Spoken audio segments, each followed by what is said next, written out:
Assalamualaikum warahmatullahi wabarakatuh. Perkenalkan, nama saya Desi Deswita. Saya dari Fakultas Keguruan dan Ilmu Pendidikan Universitas Tanjung Pura, jurusan Pendidikan Bahasa dan Seni, program studi D3 Perpustakaan. Pada kesempatan kali ini, saya akan memaparkan kembali buku yang telah saya baca yang berjudul Metode Penelitian Kepustakaan, dengan nama pengarang Medina Zain, tahun terbit tahun 2014, diterbitkan di Yayasan Pustaka Obor Indonesia.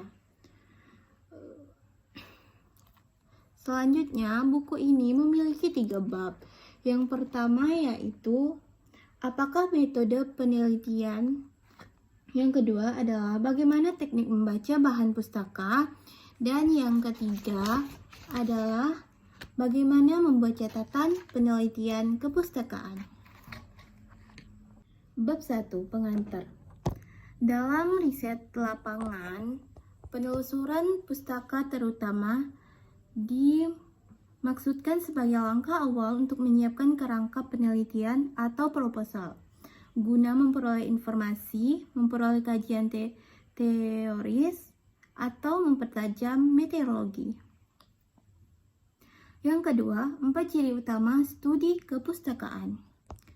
Ciri pertama ialah peneliti berhadapan langsung dengan teks atau data angka dan bukan dengan pengetahuan langsung dari lapangan atau saksi mata, beberapa kejadian, orang, atau benda-benda lainnya. Ciri yang kedua yaitu data pustaka bersifat siap pakai atau ready-made. Artinya, penelitian tidak pergi kemana-mana, kecuali hanya berhadapan langsung dengan bahan sumber yang sudah tersedia di perpustakaan.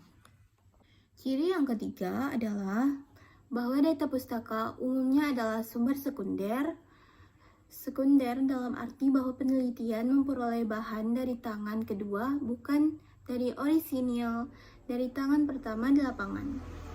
Ciri yang keempat adalah kondisi data pustaka tidak dibatasi oleh ruang dan waktu.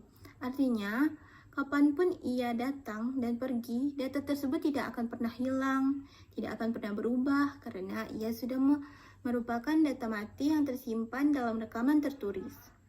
Bisa berupa rekaman, film, koran, atau teks dan angka. Selanjutnya ada ragam koleksi perpustakaan.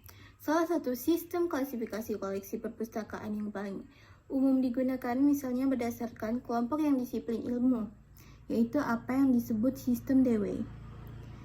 Dewey Decimal Classification System.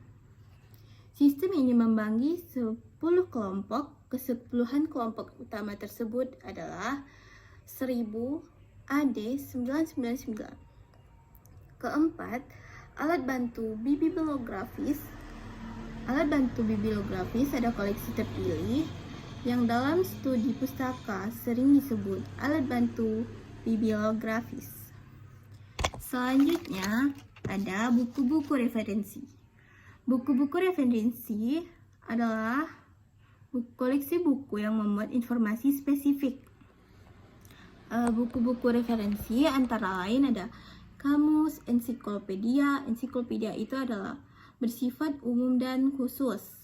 Buku indeks, buku bibliografi, bidang atau aspek tertentu, buku tahunan, atlas, direktori, kamus bibliografi, koleksi khusus. Koleksi khusus tersebut dapat berupa naskah lama, pamflet, clipping koran.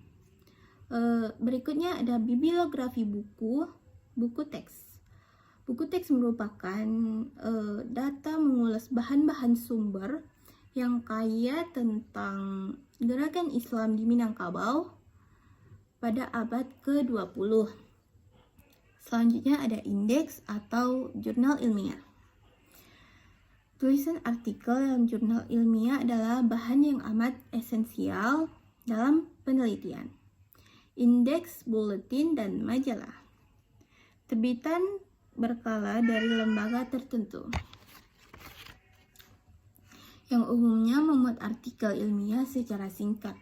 Selanjutnya ada indeks surat kabar atau koran dan tabloid. Tabloid mengkhususkan perhatiannya pada liputan berita atau news dan opini tentang isu-isu aktual.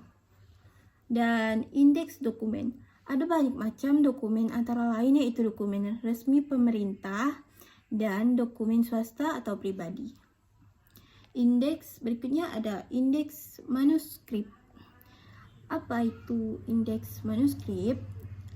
Indeks manuskrip yaitu naskah-naskah yang belum diterbitkan, termasuk dokumen laporan penelitian dan naskah kuno lokal, atau bisa disebut dengan kopi transkrip. Selanjutnya ada sumber-sumber lain. Sumber-sumber lain itu berupa clipping, koran, leaflet, seperti lembaran berita yang terdiri dari sejumlah kertas yang dilipat. Selanjutnya ada 4 langkah penelitian kepustakaan. Langkah pertama adalah menyiapkan alat perlengkapan. Langkah kedua adalah menyusun bibliografi kerja, dan langkah ketiga adalah mengatur waktu. Langkah keempat adalah membaca dan membuat catatan penelitian. Selanjutnya ada teknik penyusunan bibliografi kerja. Teknik penyusunan bibliografi kerja memuat info lengkap tentang nama pengarang. Nah, nama pengarang ini sebaiknya ditulis nama akhir terlebih dahulu, kemudian nama depan, dan dilengkapi dengan judul buku atau artikel, selanjutnya tempat kota terbit, dan terakhir nama penerbit dan tahun terbit. Selanjutnya, menuliskan informasi bibliografi pada satu permukaan saja, dan ciptakan sendiri sistem pencatatan bibliografi yang efektif. Menyediakan ruang di bawah kartu bibliografi dan membiasakan melihat daftar bibliografi di belakang buku yang dibaca. Terakhir, sediakan waktu untuk membaca resensi terbaru. Selanjutnya ada bab 2, yaitu bagaimana teknik membaca bahan kepustakaan. Teknik membaca bahan kepustakaan antara lain yaitu kesan umum, tujuan, dan teks umum buku. Pertama, buka buku tersebut dan baca pengantar, daftar isi dan pendahuluan, serta keterangan penerbit. Yang kedua, mengetahui apa tujuan pengantar menulis buku atau artikel tersebut. Yang ketiga, mengidentifikasi tesis atau argumen utama. Yang keempat, ada butir-butir utama di buku disajikan. Kelima, apakah pengarang berhasil menyajikan generalisasi dengan bukti-bukti dan bahan yang disajikan? Keenam, apakah kesimpulannya? Dan selanjutnya ada identifikasi tentang pengarangan. Selanjutnya ada mengidentifikasi asumsi-asumsi yang diajukan pengarang, baik pendekatan topik maupun penulisannya. Selanjutnya, mendeteksi unsur jiwa zaman, iklim intelektual. 9. Kenali siapa pengarang dan bagaimana pengarang melihat topik bukunya. Dan ke-10, apakah penyajian dan pembuktian pengarang dalam buku cukup fair dan akurat? Kesalahan-kesalahan umum dan studi literatur. Berikut adalah kesalahan-kesalahan umum dan studi literatur pada kepustakaan. Pertama, yaitu terlalu terburu-buru membaca literatur. Yang kedua, terlalu banyak mengandalkan bahan sumber tangan kedua tanpa membaca sumber tangan pertama. Yang ketiga, terlalu berkonsentrasi pada temuan penelitian. Bab 3 yang terakhir adalah bagaimana membuat catatan penelitian kepustakaan. Pertama adalah mencatat dan membaca seluruh keterampilan intelektual yang terarah Kata kunci yang paling utama dalam membuat catatan penelitian ialah mengebel atau harfiah dan dapat diatur dan lengkap.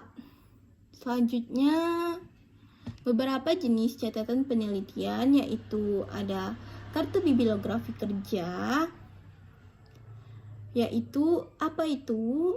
Kartu bibliografi kerja. Kartu bibliografi kerja itu adalah informasi kepustakaan.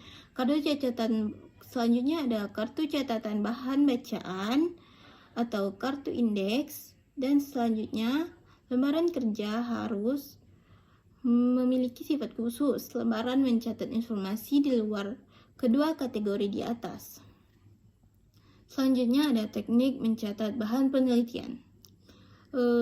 Belajar membuat catatan atau note taking. Penelitian suatu seni memiliki keterampilan intelektual. Itu saja yang dapat saya sampaikan. Kurang dan lebihnya mohon dimaafkan. Assalamualaikum warahmatullahi wabarakatuh.